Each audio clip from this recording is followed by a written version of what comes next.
My sweet and lovely viewers. তো কেমন আছো তোমরা সবাই? আশা করি প্রত্যেকে অনেক অনেক ভালো আছো।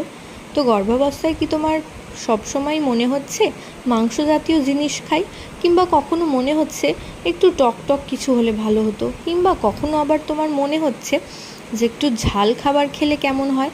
তো এই ধরনের ধারণা প্রত্যেকটা মায়েরই কম বেশি আসতে পারে। তো প্রাথমিকভাবে গর্ভাবস্থায় কোন সন্তান থাকলে এই ধরনের চিন্তাভাবনা বা এই ধরনের খাবার ওপর ক্রেভিংস বা খাবার ওপর আকর্ষণ জাগে, সেই বিষয়ে আজকের আলোচনা। তো অবশ্যই তোমরা যদি এই চ্যানেলে নতুন হয়ে থাকো, অবশ্যই চ্যানেলটি সাবস্ক্রাইব করে চ্যানেলের পাশে থেকো এবং পাশে থাকা যে বেল আইকন রয়েছে সেটা প্রেস করে রেখো। ভিডিওটি ভালো লাগলে অবশ্যই ছোট্ট করে একটা লাইক, কমেন্ট এবং শেয়ার করে দিও।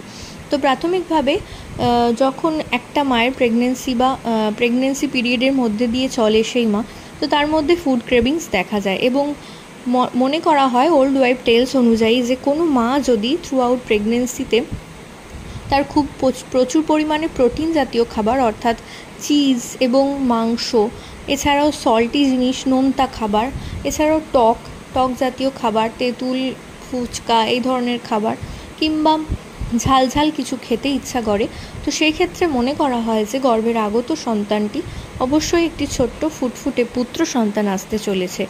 এবং এই যে ধারণা সেটি ওল্ড ওয়াইফ টেলস থেকে নেওয়া, এর সাথে বৈজ্ঞানিক কোনো ভিত্তি নেই বা বৈজ্ঞানিক ধ্যান ধারণার বাইরে এটা। এবং ওল্ড ওয়াইফ টেলস অর্থাৎ পুরনো দিনের মা কাকিমারা এই ধরনের লক্ষণ দেখেই একটা মা তার গর্ভে কী সন্তান আগত বা আসতে চলেছে সেই বিষয়ে ধারণা করতেন। তো আশা করছি আপনাদেরও কিছুটা এই ভিডিও শুনে আপনাদেরও কাজে আসবে। তো প্রত্যেকে ভালো থাকুন, সুস্থ থাকুন এই কামনা করে ভিডিও এখানেই শেষ করলাম। নমস্কার।